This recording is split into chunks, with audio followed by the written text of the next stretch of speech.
कई सारे सेशंस आप लोगों के सामने हम लोग रख रहे हैं। उन्हीं में से अब अगले सेशन की ओर हम लोग बढ़ चले हैं। ये सेशन जो है हमारा है वादे और दावों का हिसाब किताब। तो कितने वादे आप लोगों से किए गए थे उसका हिसाब जो है वो लेने हम लोग IBC 24 के जनसंवाद के माध्यम से यहाँ पहुंच चुके हैं और राजगढ़ में हम लोग इस सेशन की शुरुआत करने जा रहे हैं।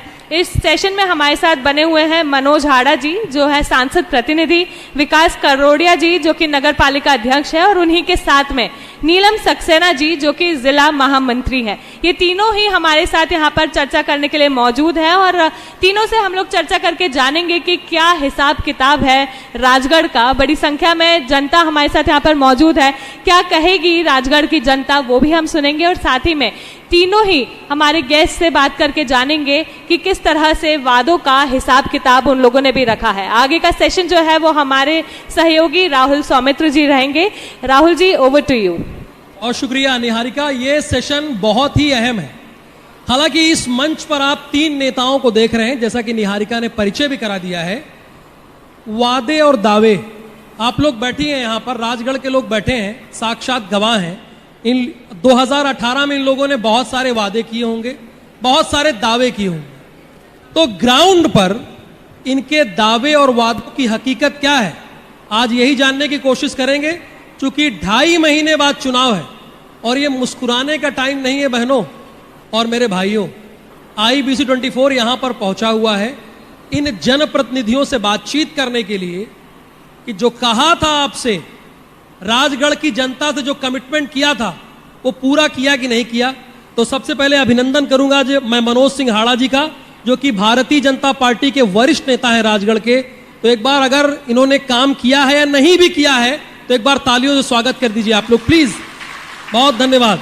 और हमारे साथ विकास करोड़िया जी हैं, नगर परिषद के अध्यक्ष। विकास जी, आपका भी बहुत स्वागत इस मंच पर और इनका भी स्वागत आप तालियों की गड़गड़ाहट से कीजिए।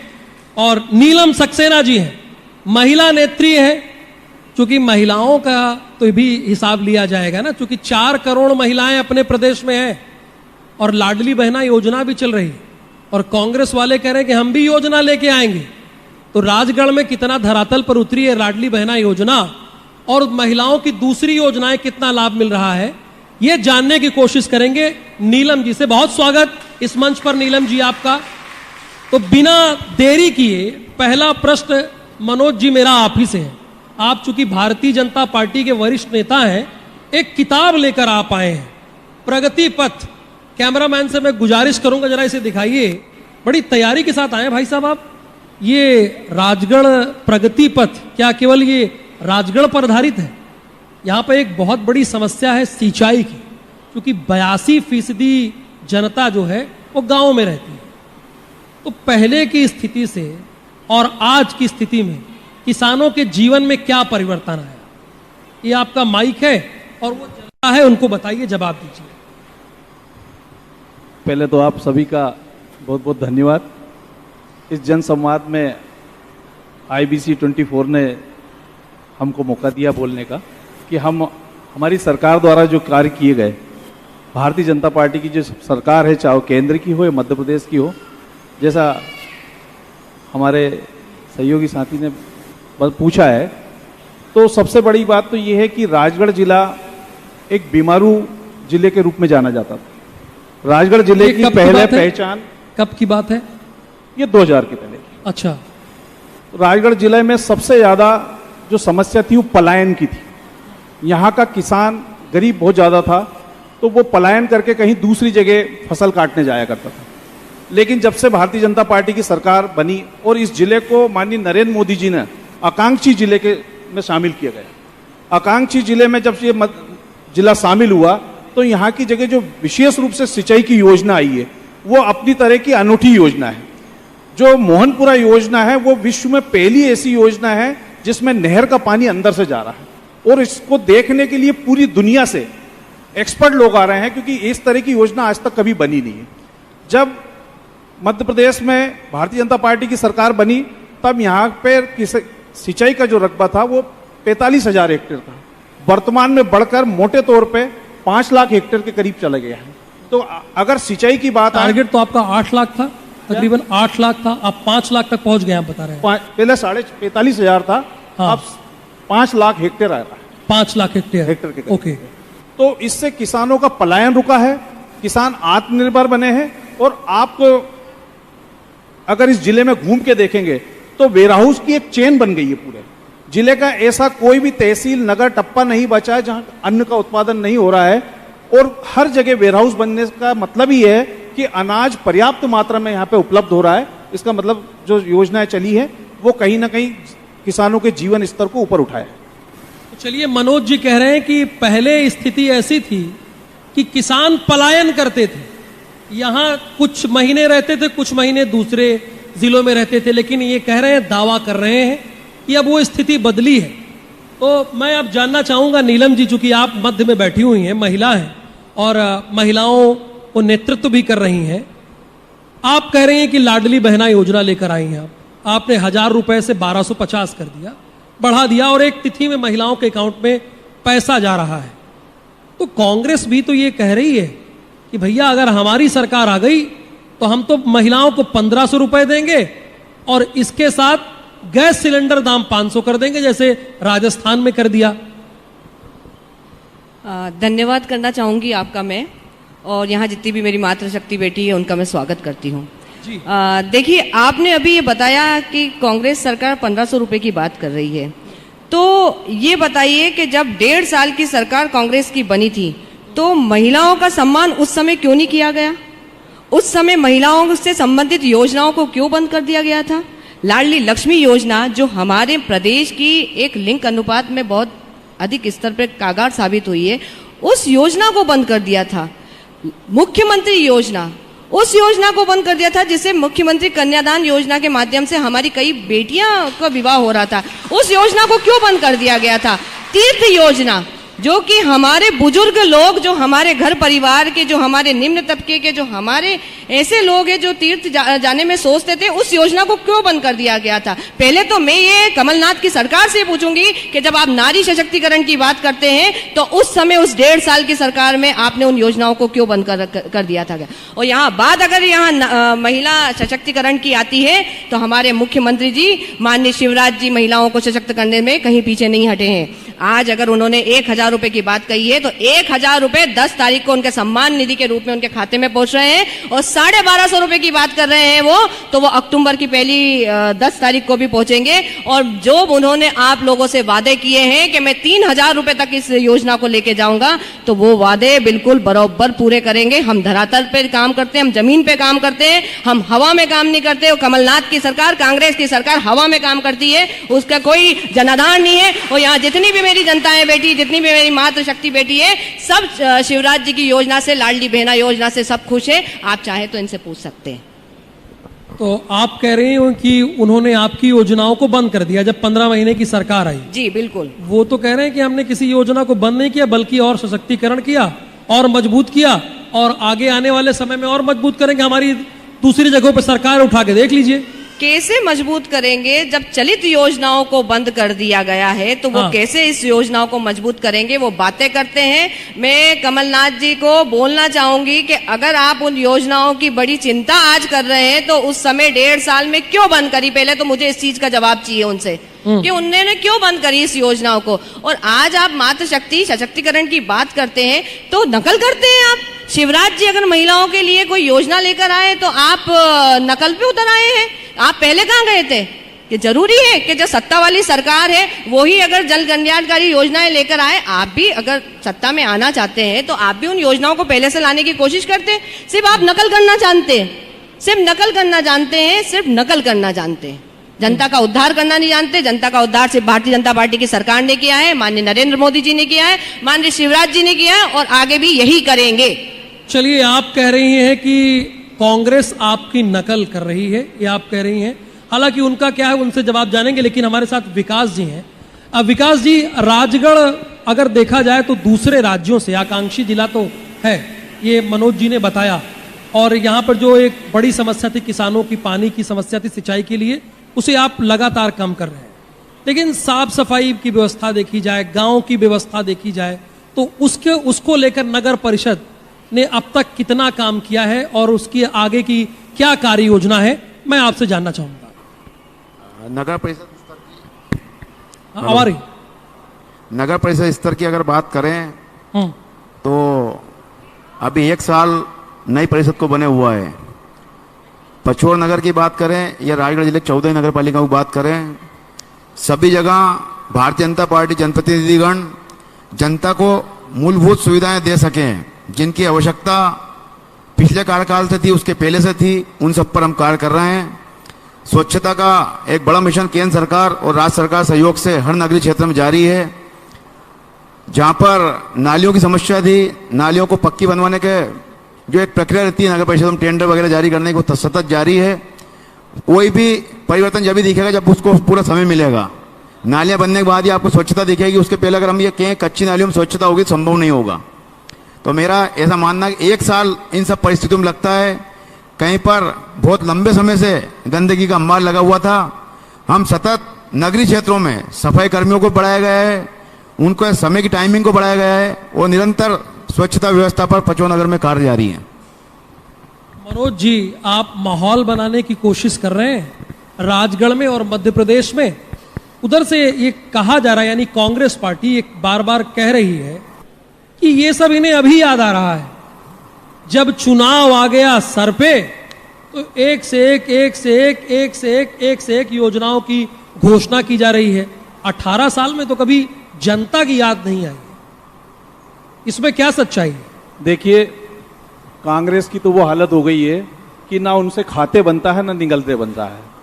क्योंकि माननीय प्रधानमंत्री जी ने जिस तरह से देश में आवास दी है, आज तक जब कांग्रेस की सरकार हुआ करती थी तो आवास के नाम पे लोगों से मजाक किया जाता था।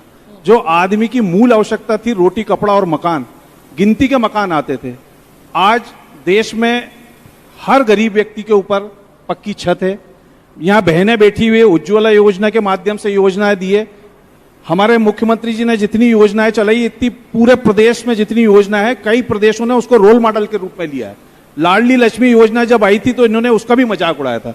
कांग्रेस के हमारे मित्रों का तो यह हो गया है कि वो किसी भी तरह से येन केन तरीके से सत्ता चाहते हैं, क्योंकि कांग्रेस सत्ता के बिना रह नहीं पाती है। और जिस तरह का उन्होंने किसानों के साथ झूठ बोला था कि हम 2 लाख रुपए देंगे और बेरोजगारों को 4,000 रुपए भत्ता देंगे। मैंने कई बार सभाओं में किसानों से पूछा है कि कोई एक ऐसा व्यक्ति हाथ ऊंचा करे जिसके खाते में 2 लाख आया हो, कोई ऐसा युवा हाथ ऊंचा करे जिसके खाते में 4,000 रुपए आया हुआ। लेकिन माननीय मुख्यमंत्री जी ने जो घोषणाएं की हैं, और उसका प्रत्यक्ष उदाहरण तो अभी आप सामने देख रहे हैं कि लाडली लक्ष्मी के बाद में लाडली बहना योजना आई। और मैं आपके माध्यम से बताना चाहता हूं कि जब तीर्थ दर्शन योजना चल रही थी तो हमारी बहन नीलम जी ने बताया कि वो योजनाएं बंद हो गई। लेकिन ट्रेन से, बस से यात्रा होने के साथ साथ आज हवाई जहाज से यात्रा कराई जा रही है। और उन लोगों को हवाई जहाज से यात्रा कराई जा रही है जो मुझे नहीं लगता है कि कभी एयरपोर्ट भी गए थे। तो ये इतनी जन कल्याणकारी योजना है, तो कांग्रेस के पास तो इसके कहने का अलावा कुछ है नहीं। और दूसरा, मैं आपके माध्यम से एक और बात बता रहा हूं कि 1500 रुपए की जो आप बात कर रहे हैं, इनके पास सरकार ही नहीं है किसी भी जगह पे, तो ये देंगे कहां से? ये सिर्फ एक प्रलोभन था जो उनकी हवा निकल चुकी है। और उसको माननीय शिवराज जी ने, जो हमारी बहनें बैठी हैं, उनको 3,000 रुपए तक पहुंचाने का जो लक्ष्य रखा है वो पूरा होगा। मनोज जी, चलिए अच्छी बात है। अगर जनता ही इनकी बात पे ताली बजा रही तो कोई बात नहीं भाई, जनता ही जनार्दन है। नीलम जी ये कह रहे हैं कि कांग्रेस सरकार बिना सत्ता के नहीं रह पाती। वो तो बिना सत्ता की 2003 से देख लीजिए बिना सत्ता के ही काम कर रही है। हालांकि कह रहे हैं कि उनकी सरकार नहीं, लेकिन योजना की घोषणा कर रही है। परंतु वो कह रहे हैं कि तो हमारी गारंटी है। प्रियंका जी ग्वालियर आई तो उन्होंने कहा ये वादे थोड़ी है, ये हमारी गारंटी है। वो तो गारंटी बता रही है अपनी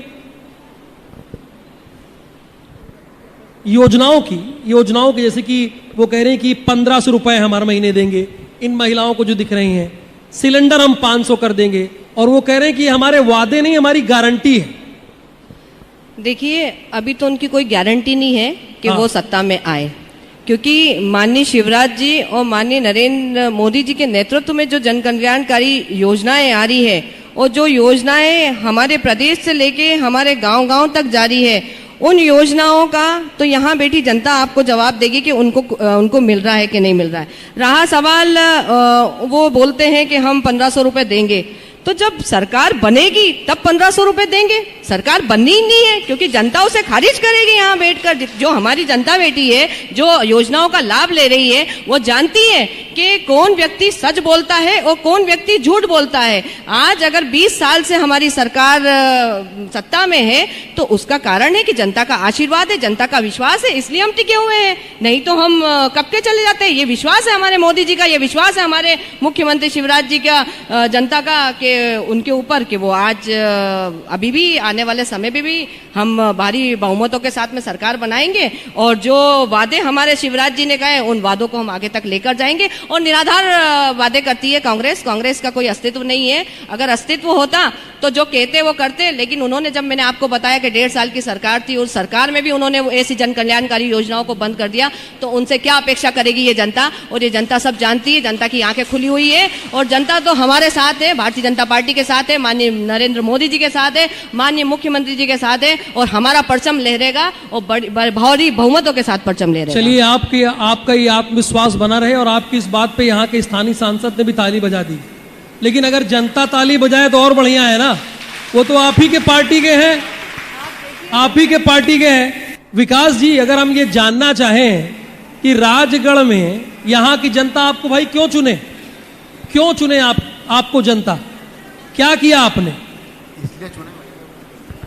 हेलो, आप नीलम जी का माइक ले लीजिए, कोई बात नहीं है।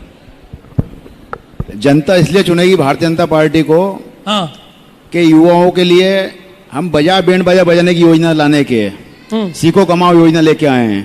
अच्छा, सीखो कमाओ, है ना।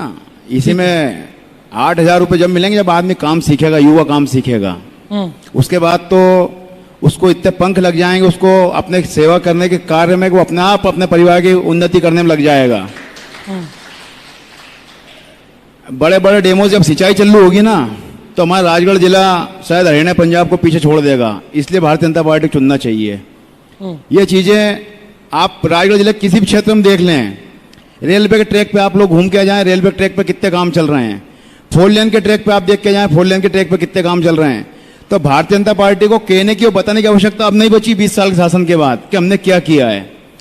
और जैसे हमारे जिले की फैक्ट्रियां यहाँ से 120-130 किलोमीटर दूर रावगढ़ क्षेत्रों में लगी जाकर, ये उपलब्धियां कांग्रेस की रहती थी कि हमारे राजगढ़ जिले में जब यहाँ का व्यक्ति रोजगार के लिए, पेट पालन के लिए तरसता था, जब यहाँ के उद्योग धंधे रावगढ़ जाते थे। तो इतना बड़ा कारण बहुत रहता है बीजेपी कांग्रेस के परिवर्तन के लिए और लगातार भारतीय जनता पार्टी चुनने के लिए। मनोज जी, अभी कुछ दिनों पहले कांग्रेस के एक बड़े नेता कह रहे थे कि राजगढ़ में अब की बार 5 सीटें साफ, बीजेपी 5 सीटें साफ, कह रहे थे ये गढ़ हमारा है, 5 सीटें साफ हो रही हैं।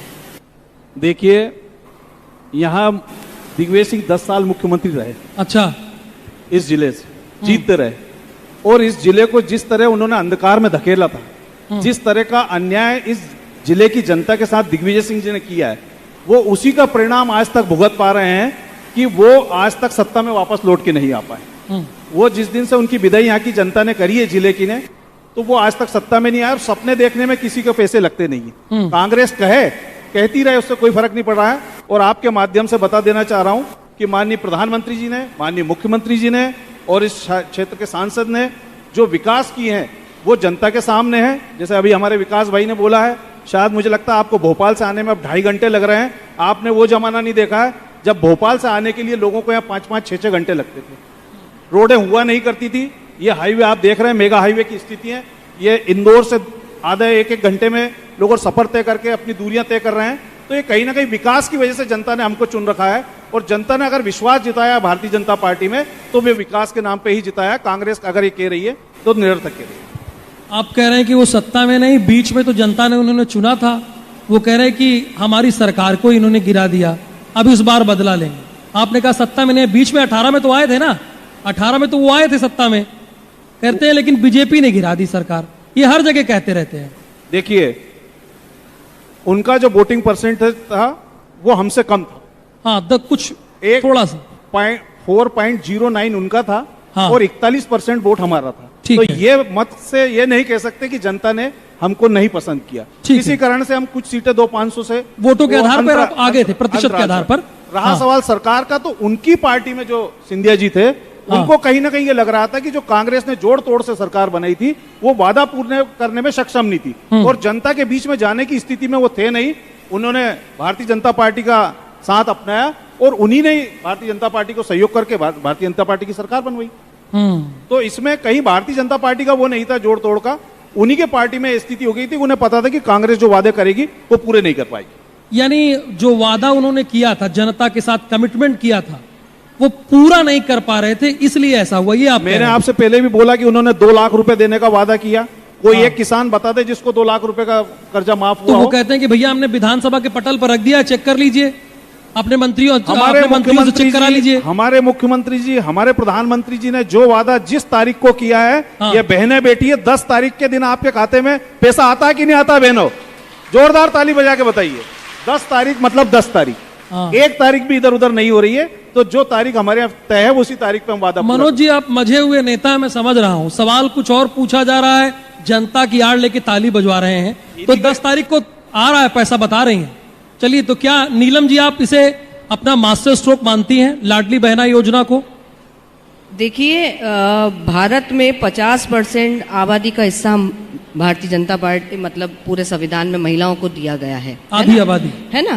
तो महिलाएं अगर घर चला सकती है तो महिलाएं हर जगह अपनी भूमिका को निभा सकती है। और ये मास्टर स्ट्रोक नहीं है, तो सम्मान निधि दी है हमारे माननीय मुख्यमंत्री जी ने, महिलाओं को संबलता प्रदान की है।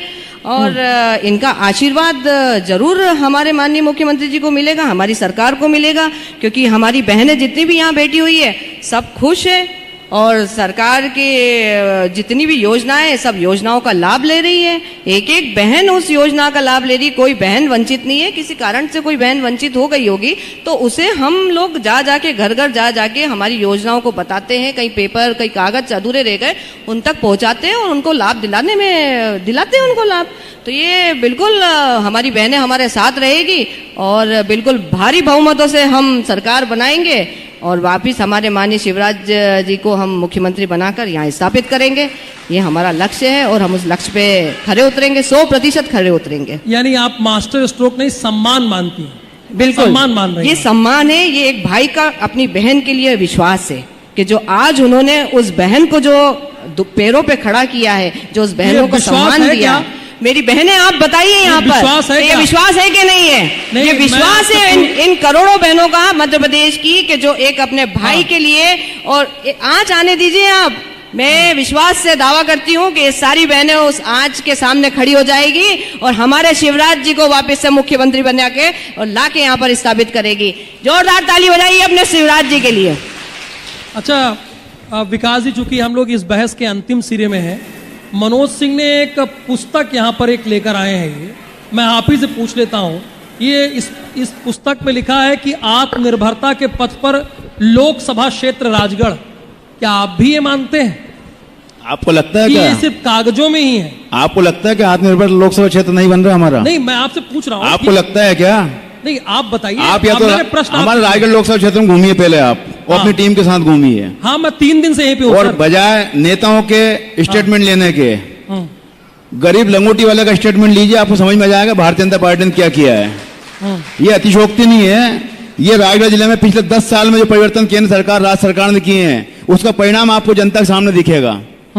जब सिंचाई की योजनाएं खेतों तक पहुंची हैं, जब यहाँ इस क्षेत्र में फसलें दिख रही हैं हमको। अभी अगले वर्ष में किसान जो पलायन के लिए दूसरे स्टेटों में जाता था, वो किसान अपने खेत में तीसरी फसल लेने की तैयारी कर रहा है। ये बहुत बड़ी उपलब्धि रहती है। ये कोई छोटी मोटी उपलब्धि नहीं है कि पूरे बड़े क्षेत्र को हरियाली से लबालब कर देना।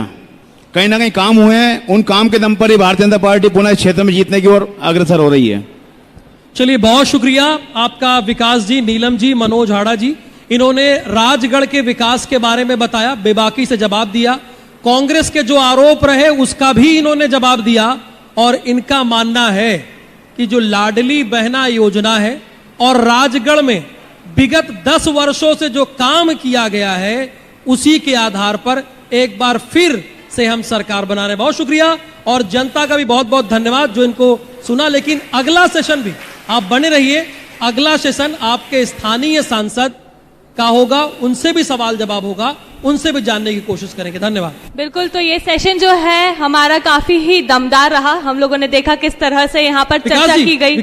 हम लोगों ने ये भी देखा वादे और उनके हिसाबों की जो चर्चा यहाँ पर की गई वो कितनी गर्मा गई थी आखिरकार, क्योंकि सभी यहाँ पर मौजूद थे हमारे समक्ष। और इस वक्त हम लोग जो देख रहे थे वो बिल्कुल ही हम समझ सके कि राजगढ़ में इस वक्त चुनावी माहौल जो है वो कितना गर्मा चुका है, क्योंकि यहाँ पर जब नीलम जी के साथ ही मनोज जी और विकास जी ने चर्चा शुरू की तो हमारे एंकर जो है वो दमदारी के साथ यहाँ पर सवाल लेकर खड़े हुए थे, क्योंकि 3 दिन हो गए हैं लगातार राजगढ़ में बने हुए। सभी लोग देख रहे थे किस प्रकार से राजगढ़ का विकास कार्य किया जा रहा है। विधानसभा चुनाव भी आने में है और ऐसे में क्या कहती है राजगढ़ की सियासी हवा, इसके बारे में भी हम लोगों ने यहाँ पर चर्चा की गई।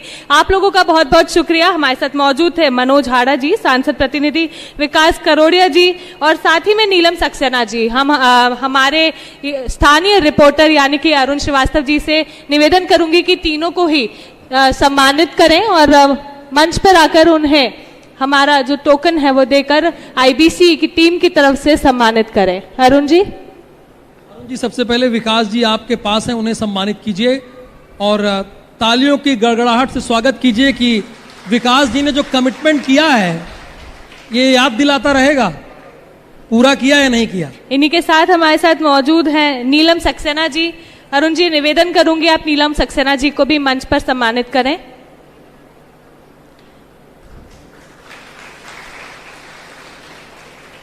वहीं हमारे साथ तीसरे गेस्ट के तौर पर मौजूद थे मनोज हाड़ा जी, सांसद प्रतिनिधि।